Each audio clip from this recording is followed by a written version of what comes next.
practice and Sunday's preseason finale against the Lions, which is very exciting. We have quarterback competition drama as the season rolls nearer. And who better to help us out with that than our Steelers reporter, Brooke Pryor, who gets up with us today. Brooke, what is the very latest in the Steelers quarterback competition?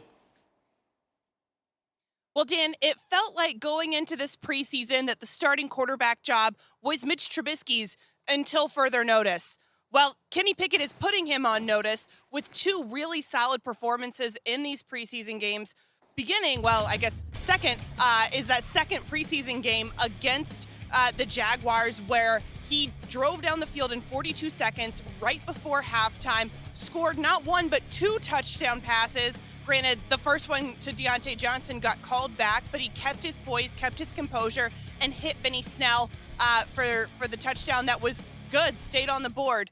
And earlier this week, like you referenced, Mike Tomlin was talking about, hey, there's a lot of positions that will be decided this week in practice in the last preseason game. And I said, does that include starting quarterback? And he said one word, yes. So yeah, I mean, again, very excited. Like all eyes on this preseason game, which is very unusual this time of year. But what are they going to do? How are they going to split up the work against the Lions? Isn't that the million-dollar question? Going into last week's game, Mike Tomlin said he wanted to see Kenny Pickett in more varsity action. And that was only really 1.5 series. They didn't possess the ball long enough to see Kenny Pickett in more varsity action before halftime. And so that's kind of the task that Mike Tomlin has to deal with going into this week is, do you start Kenny Pickett? Do you bring him in the first half? Do you need to see Mitch Trubisky more? I would expect, though, whatever happens, that they will try to see Kenny Pickett earlier in this game to get him in with more of those varsity reps. Very, very interesting. I want to bring the rest of the football crew in now and ask our quarterback, Tim Hasselbeck, what do you think the Steelers should do here? I would start Kenny Pickett, and I think it's pretty simple. I know the plan was to have Mitchell Trubisky be the bridge quarterback, but here's the deal with Pickett. He's 24 years old. So for perspective, if you go back to the 2021 draft, he's older than every quarterback that was drafted in the first round that year. You know, he essentially was a pro quarterback, you know, his last year at the University of Pittsburgh because of the COVID season. So, you know, you have a guy that started nearly 50 games at the collegiate level. He's looked, you know, prepared this preseason. You know, he wasn't drafted as this, prospect with this ton of potential or upside. I think he was drafted more along the lines of being a guy that was ready to come in and play right away, and he looks like he's ready to do that. So with that being the case, and you know, you consider your window to evaluate a first-round quarterback, I would play him, and I would play him right away. James, what would you do if you're Mike Tomlin here? I think Mitch Trubisky should be the week one starter. I think he hasn't done anything to hurt his chances of being the day one starter. I think he's earned the right to go out there and start week one. Obviously, Kenny Pickett has done a great job, you know, getting rid of the football, you know, efficiently and doing what he's supposed to do in the preseason. But I think it's going to be a little bit different once the regular season comes along. You know, defense start throwing a little bit different wrinkles at you. I don't think they should throw him in the fire right away. Although I know as soon as Mitch Trubisky starts making a few mistakes, I know the crowd in Pittsburgh is going to be cheering really loud for Kenny Pickett. So the pressure's going to be on Mitch to go out there and perform, and I don't think it'll be very long before Kenny Pickett gets out there. Yeah, Harry, what do you think? I mean, a rookie can look good in preseason and then look overwhelmed once the season starts. What do you think they should do? I just think he's a different rookie. I think they should go with Kenny Pickett. You look at a guy who last year who really benefited for going back to Pittsburgh, over 4,300 yards, 42 touchdowns, 7 interceptions, completing over 67% of his passes, actually winning the ACC championship, right? Giving that Pittsburgh Panthers team hope that they can actually get it done. So I think he's older than your normal rookie, but I love his poise, right? Every time he's in the game or he gets an opportunity, he shines. I'm big on situational football. They needed a touchdown to win the first preseason game. He went down and got that. 2-minute drive, 1 minute and 5 seconds left on the clock. He shined when the lights were brightest, and he did it not only just standing back there in the pocket, but standing back there in the pocket when blitzes were coming, when people were coming down the pipe trying to hit him. So I would start Kenny Pickett because I don't think he's your typical rookie, but we'll see. Brooke, to the point James was making earlier, if you start Trubisky, Pickett's going to be breathing down his neck. If you start Pickett, you know, what do you do with Trubisky? How's that dynamic going to play out here?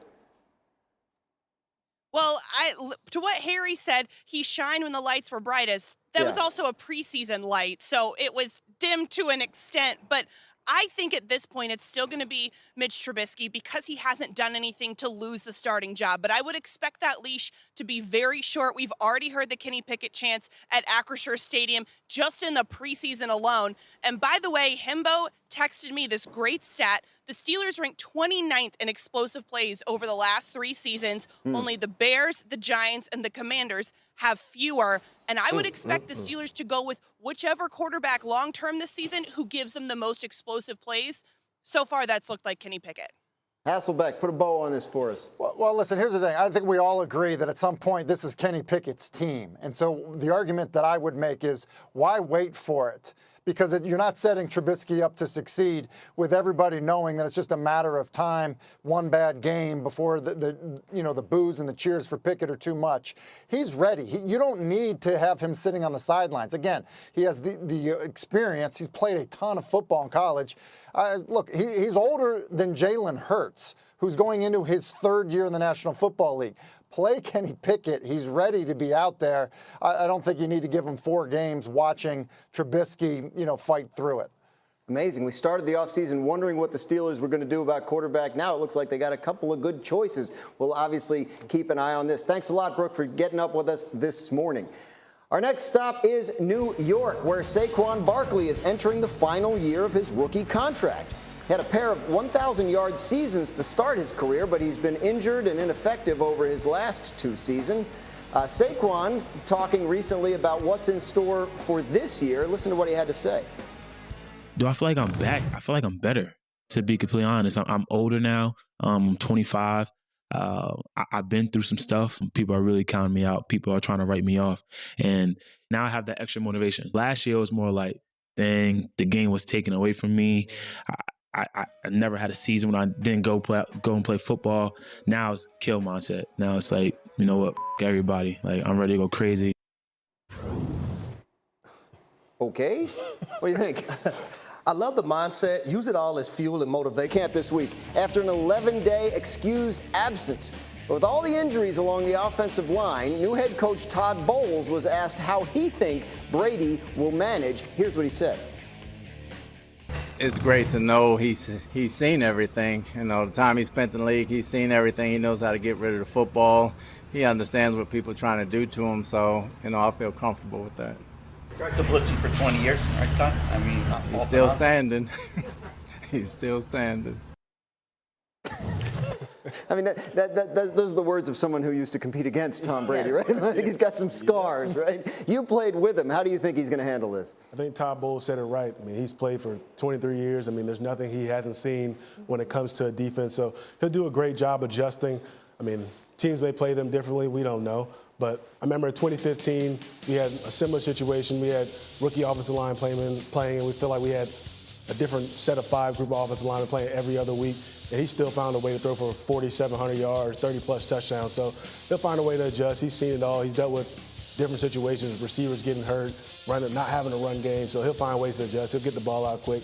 And he has a great amount of weapons on the outside. Mike Evans, Chris Godwin, Julio Jones, and a talented backfield as well. And I like to pick up a Kyle Rudolph, a reliable tight end. So he'll find a way to get it done. Yeah, Bowles has consistently said for the last few weeks, like, things that would be a problem with someone else aren't an issue with Tom Brady because of everything he's seen and what he's been through. Kimberly, when you talk to people around this situation, how do you think the Bucs are approaching all the issues that they're having around Tom Brady? Yeah, Dan, because I've reached out to people at the Bucs that I know, and I said this is a lot. Like, it feels like there's always bad news coming out of your building. Somebody's always hurt. And they had to talk me off the ledge. They're like, we are good. We are confident in the roster that we have. Listen, they are very clear, though. We cannot afford to lose anybody else. But when you look at some of the draft picks they've made, especially on the offensive line, they have kids that may not be proven, but there's a reason they're on this roster because they have belief in them. And this is why, guys, this is why you have a Tom Brady. This is why you bring him in. You heard tight end Cameron Brate talk about Brady is an omnipresent being in this building, on this practice field, and when he wasn't here, it was odd.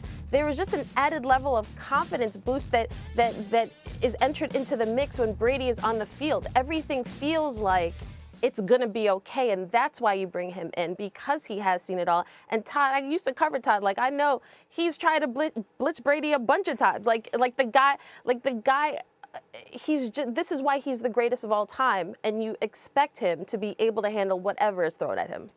Tim, do you expect Brady to be able to handle all these issues and come out on top? I do. And, James, alluded to this earlier. It's not like Brady's entire career he's been, behind, 5 All-Pros in front of him. I feel like there was a stretch in New England where you were constantly searching through the media guide because it was another undrafted free agent that was starting on that Patriots offensive line. And then as the season went along, it was like, hey, there's nothing to see here. Look, maybe Dante Scarnecchia did an amazing job coaching him up, but Tom Brady did an excellent job of getting rid of the football. And I don't think it's really been any different in Tampa, and I don't think it will be any different in Tampa. So I do think there's an element here where we are, maybe, overplaying this in terms of, how worked up, people should be in Tampa. They seem to be okay with it. And truthfully, I'd be more worried about, like, hey, is Chris Godwin going to be able to be healthy the entire year? Because he does